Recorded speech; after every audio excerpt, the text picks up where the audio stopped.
ನಮಸ್ಕಾರ.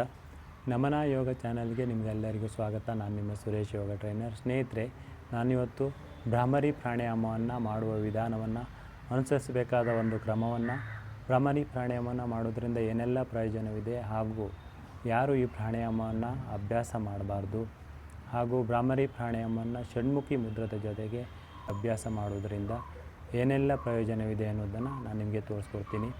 ಭ್ರಾಮರಿ ಪ್ರಾಣಾಯಾಮ ಮಾಡೋದ್ರಿಂದ ಭಯ, ಆತಂಕ, ಉದ್ವೇಗ, ಖಿನ್ನತೆ, ಮಾನಸಿಕವಾದ ಸಮಸ್ಯೆ ಹಾಗೂ ನಿದ್ರಾಹೀನತೆ ಸಮಸ್ಯೆ ಇರುವಂಥವರು, ಹಾಗೂ ಅಧಿಕ ರಕ್ತದ ಒತ್ತಡ ಇರುವಂಥವರು, ಇವರೆಲ್ಲರಿಗೂ ಅದ್ಭುತವಾದ ಪರಿಣಾಮಗಳನ್ನು ಇದು ನೀಡುತ್ತೆ. ಹಾಗೂ ಅದರ ಜೊತೆಗೆ ಅದ್ಭುತವಾದ ಸ್ವರವನ್ನು ಕೂಡ ಇದು ನೀಡುತ್ತೆ. ಸ್ನೇಹಿತರೆ, ಹಾಗಾದರೆ ಭ್ರಾಮರಿ ಪ್ರಾಣಾಯಾಮವನ್ನು ಯಾರು ಮಾಡಬಾರ್ದು? ಕಿವಿಯಲ್ಲಿ ಅತಿಯಾದ ಸೋರುವಿಕೆ ಇರುವಂಥವರು ಭ್ರಾಮರಿ ಪ್ರಾಣಾಯಾಮವನ್ನು ಅಭ್ಯಾಸ ಮಾಡಲಿಕ್ಕೆ ಹೋಗಬಾರ್ದು. ಹಾಗೂ ಮಲಗಿಕೊಂಡು ಈ ಪ್ರಾಣಾಯಾಮವನ್ನು ಅಭ್ಯಾಸ ಮಾಡಬಾರ್ದು.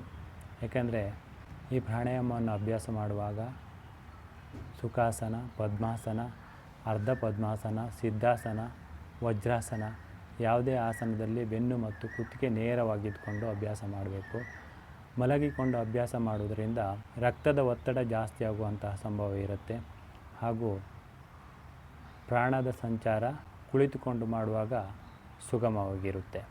ಆದ್ದರಿಂದ ಮಲಗಿಕೊಂಡು ಅಭ್ಯಾಸ ಮಾಡೋಕ್ಕೆ ಹೋಗಬಾರ್ದು. ಹಾಗೂ ಈ ಪ್ರಾಣಾಯಾಮವನ್ನು ಅಭ್ಯಾಸ ಮಾಡುವಾಗ ನಕಾರವನ್ನು ಉಚ್ಚಾರ ಮಾಡಬೇಕು, ಮಕಾರವನ್ನು ಉಚ್ಚಾರ ಮಾಡಬಾರ್ದು. ಯಾಕಂದರೆ ಮಕಾರವನ್ನು ನಾವು ನಾದ ಅನುಸಂಧಾನ ಮೆಡಿಟೇಷನ್ ಮಾಡಬೇಕಾದ್ರೆ ಉಚ್ಚಾರ ಮಾಡ್ತೀವಿ. ಇಲ್ಲಿ ನಾವು ನಕಾರವನ್ನು ಉಚ್ಚಾರ ಮಾಡಬೇಕು.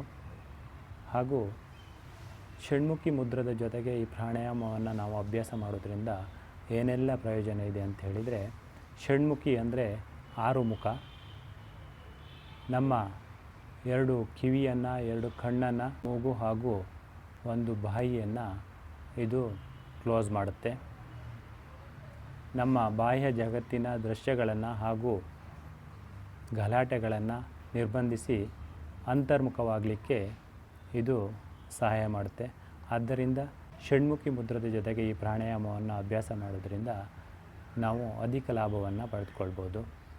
ಸ್ನೇಹಿತರೆ, ಈ ಪ್ರಾಣಾಯಾಮವನ್ನು ಅಭ್ಯಾಸ ಮಾಡುವಾಗ ನಾಲಿಗೆಯನ್ನು ಫೋಲ್ಡ್ ಮಾಡಿ ಹಾರ್ಡ್ ಪ್ಲೇಟಿಗೆ ಮೇಲ್ಗಡೆ ಈ ಥರ ಟಚ್ ಮಾಡಿಕೊಂಡು ಅಭ್ಯಾಸ ಮಾಡಿ. ಹಾಗೂ ಕಿವಿಯನ್ನು ಜಾಸ್ತಿ ಪ್ರೆಸ್ ಮಾಡೋಕ್ಕೆ ಹೋಗಬಾರ್ದು, ಜಸ್ಟ್ ಕ್ಲೋಸ್ ಮಾಡಿದ್ರೆ ಸಾಕು. ಹಾಗೂ ಪ್ರಾರಂಭಿಕವಾಗಿ ಈ ಪ್ರಾಣಾಯಾಮವನ್ನು ಅಭ್ಯಾಸ ಮಾಡುವಂಥವರು 10 ರಿಂದ 15 ರೌಂಡ್ ಪ್ರಾಕ್ಟೀಸ್ ಮಾಡಿ.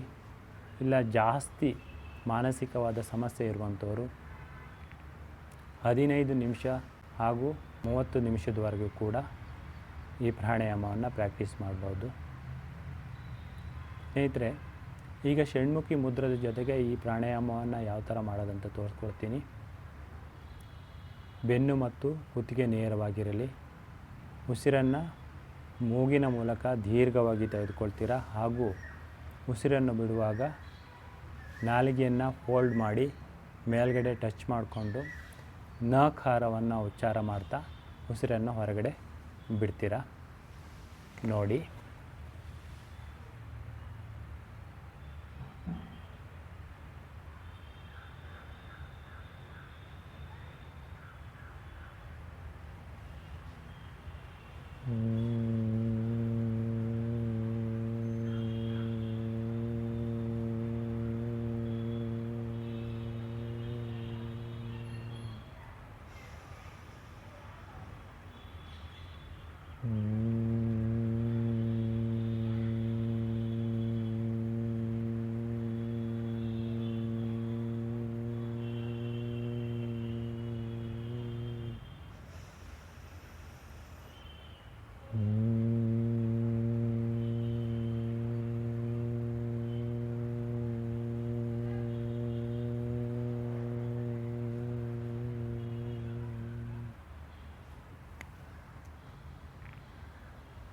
ಧನ್ಯವಾದಗಳು.